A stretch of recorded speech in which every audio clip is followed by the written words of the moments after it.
Hi guys, I'm back with another lecture of Principles of Management, and in this lecture we're going to start with the fourth unit of POM.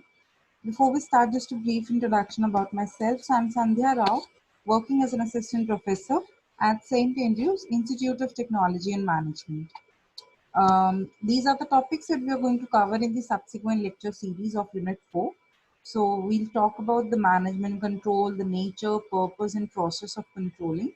Then what are the different kinds of control systems that we have, and what are the prerequisites of an effective control system, as in what are the essentials of effective control system, and what are the resistance to control, as in what are the things that actually can come, or we can, or which can hinder the process of controlling, and what are the controlling techniques in social audit. Okay, so let's get started. All right, so this is unit 4, managerial control. See, we all know that, in the second unit, we talked about planning. Then now we are talking about controlling. So both these two things are interrelated. Whenever there's a plan which is being made, there will always be a controlling mechanism as well, because controlling and planning goes hand in hand. Okay, both need each other to be effective. Planning के बिना controlling का कोई फायदा नहीं है, controlling के बिना planning का कोई फायदा नहीं है. ठीक है. So when we make plans, we are actually setting objectives, we are setting our desired targets. Now with controlling, we try to check that whether our actual performance is matching up with the set targets or not. हमने जो पूरे साल काम किया, या कोई भी जो भी ड्यूरेशन में हमने काम किया है, वो हमारे एक्चुअल परफॉर्मेंस जो है, वो हमारे जो हमने स्टार्टिंग में टारगेट सेट करे थे उसके साथ मैच कर रहा है या नहीं. इससे ये पता चलता है that whether we were efficient or not, whether we were effective or not. Okay, so that's what managerial control is.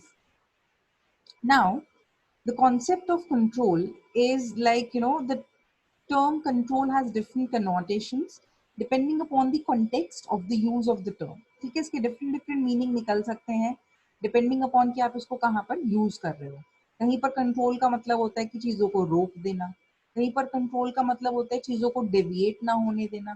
तो इट डिफर्स कि हम किस कॉन्टेक्स्ट में उसको यूज कर रहे हैं. But in a nutshell we can say कि कंट्रोलिंग का मतलब हमेशा यही होता है कि एक जो हमारी डिजायर्ड परफॉर्मेंस होती है, हम उस चीज पे रहें, उससे डेविएट ना हो. अगर उससे डेविएट होते हैं तो कंट्रोलिंग की नीड पड़ती है. ठीक है. Controlling is a management process to aim at achieving defined goals within an established timeline. एक सेट डेडलाइन के अंदर रह के हमें अपने गोल्स को अचीव करने में कंट्रोलिंग हेल्प करता है. सो इसके अगर कंपोनेंट्स की मैं बात करूं तो 3 कंपोनेंट्स होते हैं. पहला, setting standards. Second, measuring actual performance. Third is taking corrective action. कोई भी कंट्रोलिंग इसी 3 चीजों पे बेस्ड होती है. पहली चीज, जो आपने स्टैंडर्ड सेट करे हैं. रियलिस्टिक स्टैंडर्ड सेट करना बहुत इंपॉर्टेंट है. अगर आपने अनरियलिस्टिकली बहुत ज्यादा हाई या बहुत ज्यादा लो स्टैंडर्ड सेट करे हैं, तो दोनों ही केस में आपका कंट्रोलिंग जो है वो इफेक्टिव नहीं होगा. You won't be able to achieve your targets. ठीक है. आपकी एक्चुअल परफॉर्मेंस 100% डेविएट होगी ही होगी आपके टारगेट से, क्योंकि आपने वो सही टारगेट सेट नहीं करे थे. ओके. सो फॉर एग्जाम्पल, एक अगर बहुत ही इंटेलिजेंट स्टूडेंट अगर है, जिसकी कॉग्निटिव स्किल्स काफ़ी वर्क करती हैं, काफ़ी उसका माइंड शार्प है, अगर वो अपने लिए ये टारगेट सेट करे कि मुझे एक पर्टिकुलर एग्जाम में, जिसमें वो अच्छे से परफॉर्म कर सकता है, अच्छा मार्क्स ला सकता है, उस एग्जाम के लिए अगर वो ये कहे कि मैं सिर्फ इसमें पास हो जाऊं तो मेरा गोल अचीव हो जाएगा. अगर उसने अपना टारगेट ये सेट किया दैट मुझे सिर्फ इस एग्जाम में पास होना है. ठीक है. So, do you think that that's a good standard, or that's a good objective? Because we all know that the person will definitely score high than just passing marks. Okay? Now, if you have achieved unrealistically low standards and definitely your actual performance is higher than your set standards, then what will happen? You will become overconfident. Okay. And you would feel that I am very efficient, and I have overperformed. मैंने कितना अच्छा perform किया, मैंने तो जो गोल रखा था उससे काफी अच्छी performance दे दी है. Then it's of no use. It's totally futile exercise, because it's of no use.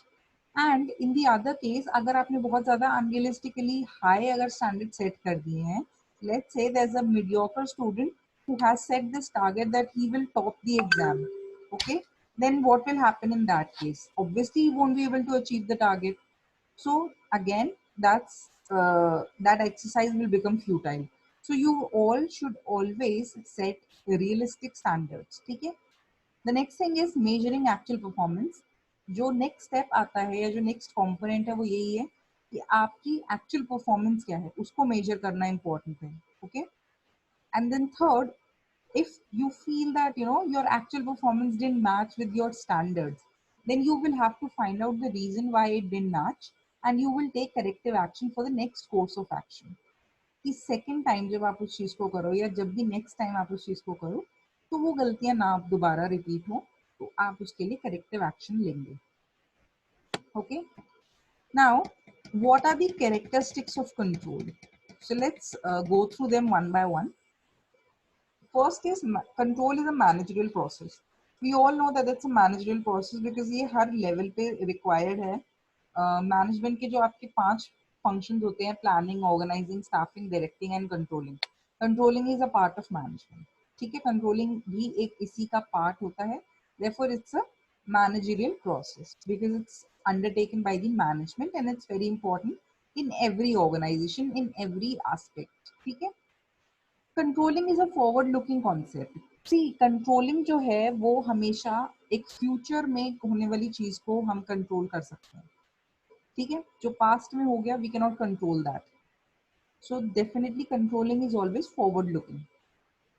अगर अभी आपको लग रहा है आपने अभी से कंट्रोलिंग स्टार्ट कर दिया, तो इसका मतलब ये है कि आप अभी फ्यूचर में होने वाली, चाहे वो नियर फ्यूचर हो चाहे वो फार ऑफ फ्यूचर हो, बट फ्यूचर की ही बात कर रहे हैं हम, तो फ्यूचर में होने वाली चीजों को हम कंट्रोल करते हैं, उनके लिए हम करेक्टिव एक्शन लेते हैं.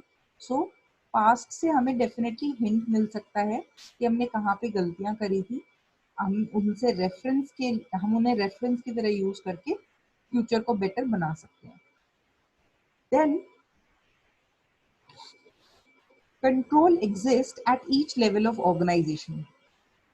It's not like controlling is only required at top level of management or lower level of management. It's required at every level of management in every organization. Without controlling, no organization can suffice. So we all need it, be it the chairman, be it the MD, be it CEO, be it the departmental head or first line manager. Everybody needs to control, okay? Although the level of control will differ at every level of management, maybe at higher level of management you need to exercise more control, and maybe at lower level of management you need to exercise less control.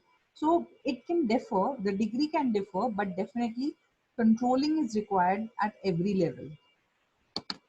Then controlling is a continuous process. It's not like controlling जो है वो सिर्फ एक बार आपने कर लिया उसके बाद you're done with it. The next time you're going to plan, you're going to need controlling again. उसके बाद फिर से जैसे मैनेजमेंट का जो ये पूरा फंक्शन है ये सारे कंटिन्यूस होते हैं. Similarly, controlling is also a continuous process because you can never say that you have achieve the optimum level. आप हमेशा अपने आप को better कर सकते हो. There is always a scope for betterment. So every time you're going to start a new thing, you need to control things. You need to check your performance. You need to look for deviations, and you will have to rectify them. Okay. Then we say that control is closely linked with planning. See, controlling and planning go hand in hand. ठीक है? Planning can never happen without controlling, and controlling can never happen without planning. So these two can be called as Siamese twins of management. Her goal, her objective, her policy, her procedure, even every budget uh, will become standard against which actual performance is measured. Okay.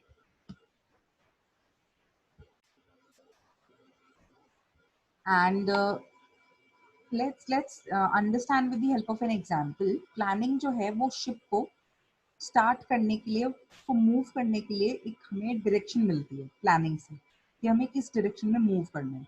Controlling जो है हमें उस direction पे रहने के लिए force करती है, हमें ट्रैक पे रखती है। ठीक है, अगर जरा सा भी हमने डेविएट किया, हमारा शिप अगर डेविएट होता है अपने कोर्स ऑफ एक्शन से, अपने कोर्स ऑफ प्लान से, तो नेविगेटर जो है वो उसको नोटिस कर लेगा एंड फिर हमें इंफॉर्मेशन मिल जाएगी that okay the ship is moving of track. तो कंट्रोल कर लेंगे हम उसको। कंट्रोलिंग जो है उसका काम क्या होगा कि वापस से शिप को ट्रैक पे लाना।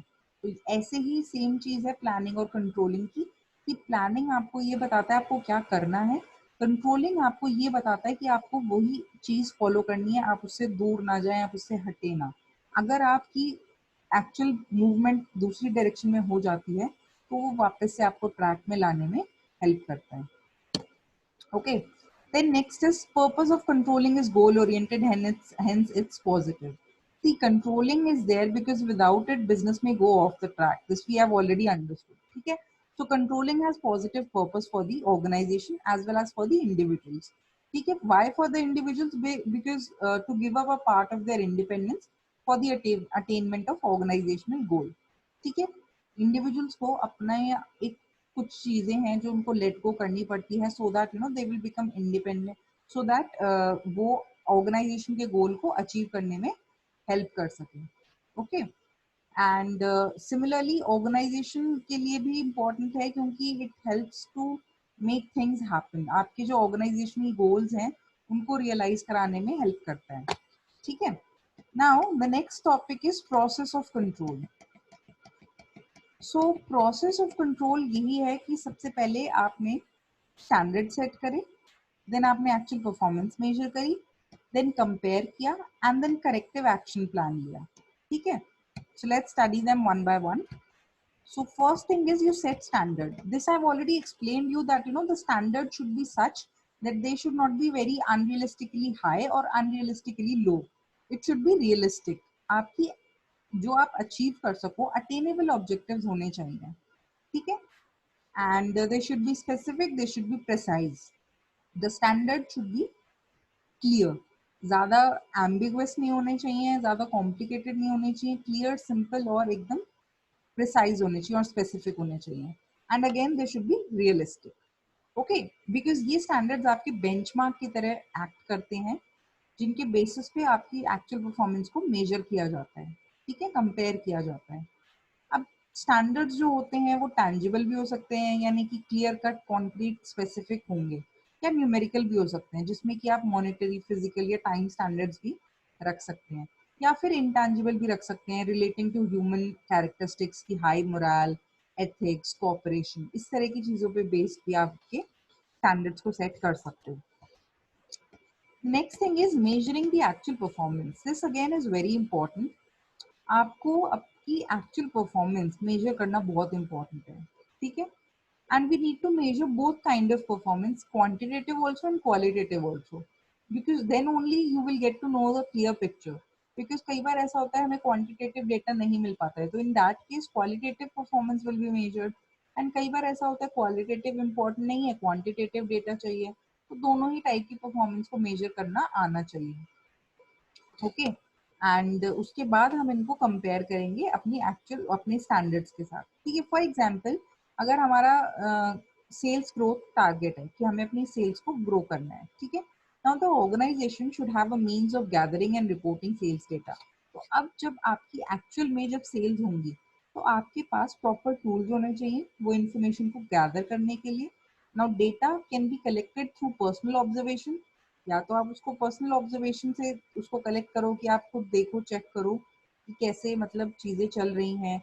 अगर आप ऑन कोर्स भी अगर कंट्रोल कर रहे हैं, ये तो चलो बाद की बात है, जब आपका फुल प्रोसेस कंप्लीट हो गया है उसके बाद आप उसको मेजर कर रहे हो। ऑन कोर्स भी आप परफॉर्मेंस को मेजर कर सकते हो। जैसे आपके ऑर्गेनाइजेशन में अगर कोई प्रोडक्शन एक्टिविटी हो रही है तो जो मैनेजर्स हैं वो राउंड पे जा सकते हैं, इंस्पेक्शन पे जा सकते हैं कि क्या सही से काम हो रहा है या नहीं हो रहा है। कॉलेजेस में, स्कूल में प्रिंसिपल्स, डायरेक्टर्स जो हैं वो राउंड पे होते हैं, चेक करते हैं that whether the faculties are taking regular classes और नॉट, बजाय इसके कि लास्ट में जब रिजल्ट आए तब चेक किया जाए कि ये परफॉर्मेंस इतनी डाउन क्यों गई है या इतनी अच्छी क्यों आई है। इससे अच्छा है कि आप स्टार्टिंग से ही डे वन से रेगुलरली चेक करते रहें परफॉर्मेंस को कि कैसे कैसे चीजें चल रही हैं। ठीक है, स्टैटिस्टिकल रिपोर्ट्स भी हो सकती हैं जो कि कंप्यूटर जनरेटेड होती हैं, जैसे आपका रिजल्ट जब आएगा तो आपको पता चल जाएगा कि कैसे टीचर्स ने पढ़ाया, स्टूडेंट्स ने कैसे पढ़ा। ठीक है, ओरल रिपोर्टिंग भी हो सकती है जिसमें आप मीटिंग लेके उनसे फीडबैक ले सकते हो।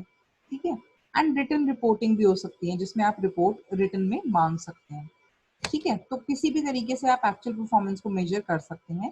Then the next thing is you are going to compare the performance with the set standards. आपने जो स्टार्टिंग में स्टैंडर्ड लगाए थे, सेट करे थे कि मेरा टारगेट ये है कि मुझे इतने परसेंट अपनी सेल्स को बढ़ाना है, तो वो सब अब आप कंपेयर करोगे अपनी एक्चुअल परफॉर्मेंस से। ठीक है, एंड उसके बाद अगर आपको लगता है कि आपकी एक्चुअल परफॉर्मेंस जो है वो कम आई है आपके स्टैंडर्ड से, तो आपको उसको करेक्ट करने की जरूरत है। तो you will take corrective action plan and अपनी सक्सेस को री करोगे नेक्स्ट टाइम। अगर आपको लगता है कि आपने ओवर परफॉर्म किया है, यानी कि बेटर परफॉर्म किया है अपने स्टैंडर्ड से, then you will have to maintain that in the next cycle also, or you can say that you will have to improve your performance, और भी ज़्यादा improve करोगे next time. So this is it about today's lecture. So the two questions that I want to give you from this lecture is that you will explain what is the process of controlling, and you will explain me the components of controlling. This is it. Thank you guys.